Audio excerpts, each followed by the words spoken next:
Dr. Burton, as I look at your book, there's one thing that really stuck out in my mind. When you talk about a mindset, so many people come to a job, they have a certain mindset. And yes, you talk about mentoring, you talk about change, but how do you first deal with a mindset that doesn't seem like they want to change? In fact, sometimes I think you even dealt with the issue of pessimism. I mean, talk about that. Yes, well, chapter 2 talks about understanding who you are, whether you're pessimistic or whether you're optimistic. It's important to understand who you are. So once you understand who you are, you can then work toward that person that you want or you need to be. In today's society, you have to understand that things are going to change, and that if you are to be a part of that change, then you need to work toward moving and growing yourself as these changes happen. So the pessimistic person may be the individual that always sits in the back with some type of complaint. Have you talked with someone and every time you were trying to show them something or help them, they would always say words like, yeah, but, well, I don't know about that. I'm not sure. Even when you knew that they understood something, they would continuously say, I don't know. I don't know. When I am working through mentoring people, I help them understand where they are. In coaching people, I work with their current abilities and help them move those abilities forward. My goal is to work them into a more optimistic state of mind as opposed to a pessimistic But state I of like mind. that. But you think about going from pessimism to optimism. People won't change because they want to make the dollar. They want to be successful. But do you think sometimes they don't think about the aspect of, do I really, or am I ready to change from being a pessimist? A lot of people don't even realize they are pessimistic. Well, you're certainly right. They really do not. And so many times when I ask people, why do you always throw but in the middle of you're trying to move forward? Because that but is what's holding you back.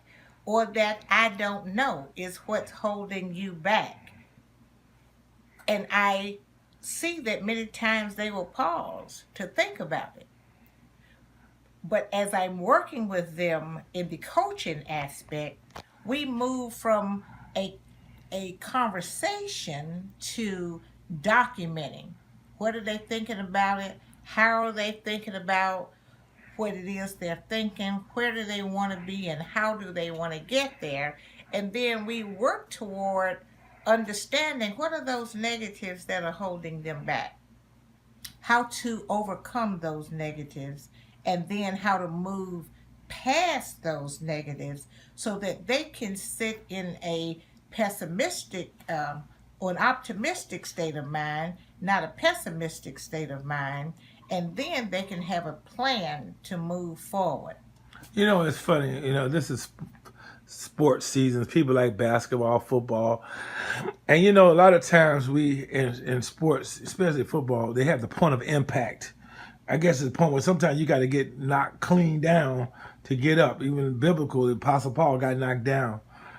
As you coach people and work them through their life, is there a point where a person realizes that they have to either to get their attention, you almost have to knock them down to build them back up, or is that too harsh?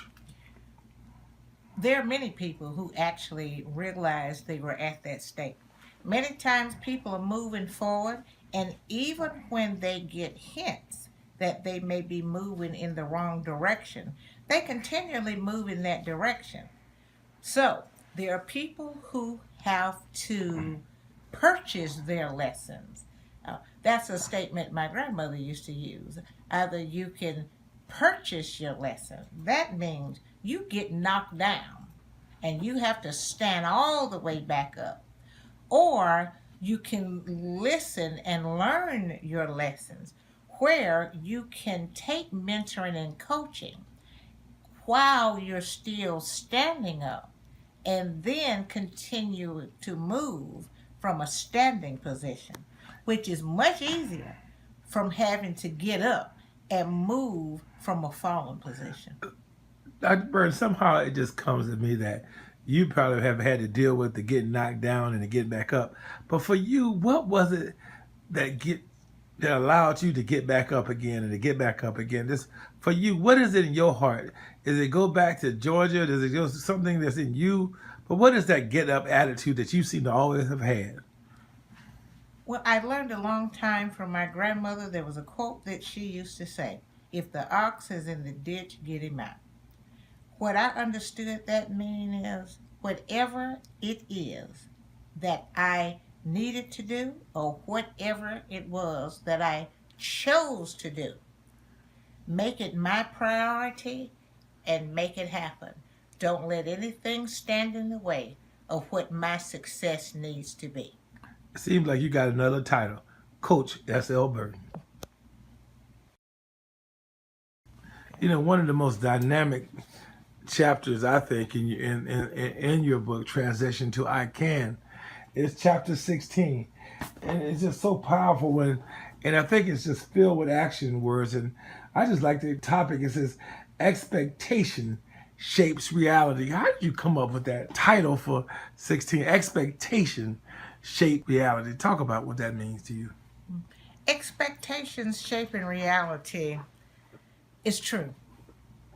When a person is looking to enhance themselves, whether it's a personal enhancement or a professional enhancement, your expectation, that thing which you believe, is what is going to happen in the end.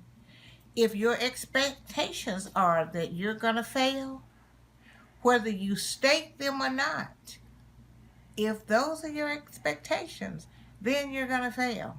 If your expectations are that you're going to be successful, then you can be successful. So let's talk about expectations. And I want, as we talk about expectations, I just gotta ask you this one thing that just I keep thinking about it. When you say shape your reality for change through positive expectations, so break that thing down, as you say, shaping that reality through positive expectations. So expectations is what you really believe. How do you become to believe that? It has to be through what your mindset is. It pops back to whether you have an optimistic mindset or a pessimistic mindset. But today we're going to speak from optimism because the goal is to move to I can from I can't. The expectation is I can. So from that point, the work begins. The work begins to soul search, to ask questions, to document, to develop a plan of what can be done. That plan is not just about writing, I'm going to do it. It's about writing what it takes to do it, the time frame that it can be done, any obstacle that may get in the way of each line that you document. You have to document what you believe that obstacle to be. Then you have to document how you will overcome each and every obstacle. One thing I really like to how you even break down this plan. I think you Carter's change management models, one of those models where you talk about analyze yourself, begin to excel, develop your strategy, communicate your plan, implement your plan, work through your transition, change and maintain. I mean, those are just something that you can just grab hold to. I mean, break that thing down. I mean, bring it on home to us about. It's one thing to say you want to change. It's another thing to prepare yourself for a change. Talk about that. Exactly. Change is not just talking. It's a transition period of action. Many times people sit back and they talk about what they're going to do. Talking doesn't get it. Action gets it. Action once every 6 months is not what gets it. It is consistent action to make happen that thing that you want to happen. Again, consistency is the key. Working through your plan on a consistent basis, working through the obstacles on a consistent basis. documenting your progress, understanding what it is that you're doing, why you're doing this thing, what is the value of this thing that you're transitioning to. Those things are important to understand so that when we get to the end, we have worked through the transition to get to the change. The information that you learn works as the reinforcement. At the end, what we want is to change to do is stick. That's a key word. We're not trying to make a change for in 24 hours for that change to be torn apart. It's about sticking. So the documentation, the study, the preparation, the work is about getting to the end so that it sticks. The change occurs. You almost remind me like we had the Olympics this year, and we think about those gymnasts, and they make those jumps, and then they hit that landing, and they say it sticks. So it seemed like I can is more than just a temporary thing. It's something like you said that sticks to the end. Yes. So transitioning to I can from I can't, yes, we can akin that to the Olympics. The I can and that final change, that is the stick.